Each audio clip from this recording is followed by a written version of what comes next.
Hi hello. അപ്പോൾ ഇന്ന് എറണാകുളം വരെ ഒന്ന് പോകാനുണ്ടായിരുന്നു. അവിടെ ചെറിയൊരു ഫംഗ്ഷൻ അറ്റൻഡ് ചെയ്യാനുണ്ടായിരുന്നു കേട്ടോ. അപ്പോൾ അതിൻ്റെ ഭാഗമായിട്ട് ഞങ്ങൾ ഇന്ന് രാവിലെ തന്നെ വീട്ടിൽ നിന്ന് പുറപ്പെട്ടിരുന്നു. അപ്പോൾ നമുക്ക് എറണാകുളത്തേക്ക് കുറച്ച് ലോങ് ആയിട്ട് ഡ്രൈവ് ഉണ്ട്. അപ്പോൾ അതുകൊണ്ട് തന്നെ നേരത്തെ ഞങ്ങൾ വീട്ടിൽ നിന്ന് ഇറങ്ങിയിരുന്നു കേട്ടോ. കാരണം 10:30ക്കാണ് ഫംഗ്ഷനും കാര്യങ്ങളും തുടങ്ങുന്നത്. എറണാകുളത്ത് ഗോകുലം കൺവെൻഷൻ സെൻറ്ററിലായിരുന്നു ഫംഗ്ഷൻ നടന്നിട്ടുണ്ടായിരുന്നത് കേട്ടോ. എൻ്റെ ബ്രദറിൻ്റെ ഒരു ഡ്രീമിൻ്റെ ഒരു ഫസ്റ്റ് സ്റ്റെപ്പാണ് കേട്ടോ ഇന്നിവിടെ നടക്കാൻ പോകുന്നത്. ഒന്നുമല്ല, അവന് അബ്രോഡ് MBBS നോക്കുന്നുണ്ടായിരുന്നു.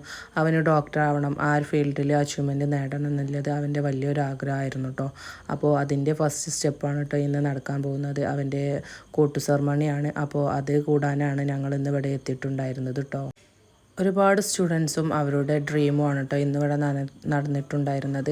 എൻ്റെ ബ്രദറിന് വലിയൊരു ആഗ്രഹമായിരുന്നു അവന് ഡോക്ടർ ആവണം എന്നുള്ളത്. അതേപോലെ തന്നെ ഒരുപാട് സ്റ്റുഡൻസ് അവരുടെ ഡ്രീമായിട്ടാണ് കേട്ടോ ഇവിടെ വന്നിട്ടുണ്ടായിരുന്നത്. അപ്പോൾ ഫംഗ്ഷനും കാര്യങ്ങളൊക്കെ സ്റ്റാർട്ടായി. അവൻ്റെ കോട്ടും കാര്യങ്ങളൊക്കെ ഒപ്പയാണ് കേട്ടോ അവൻ അണിയിച്ചു കൊടുക്കുന്നുണ്ടായിരുന്നത്. ഈ ഒരു ടൈം പറഞ്ഞാൽ നമുക്ക് ഇമോഷണലി ഭയങ്കര അറ്റാച്ച് ആയിട്ടുള്ളൊരു ടൈമായിരുന്നു കേട്ടോ. ഉപ്പാൻ്റെയും ഉമ്മാൻ്റെയും കണ്ണൊക്കെ നിറയുന്നുണ്ടായിരുന്നു. അപ്പോൾ ഇന്നത്തെ വിശേഷം ഇത്രയൊക്കെ ഉള്ളൂ. അപ്പോൾ ശരി, ബായ്.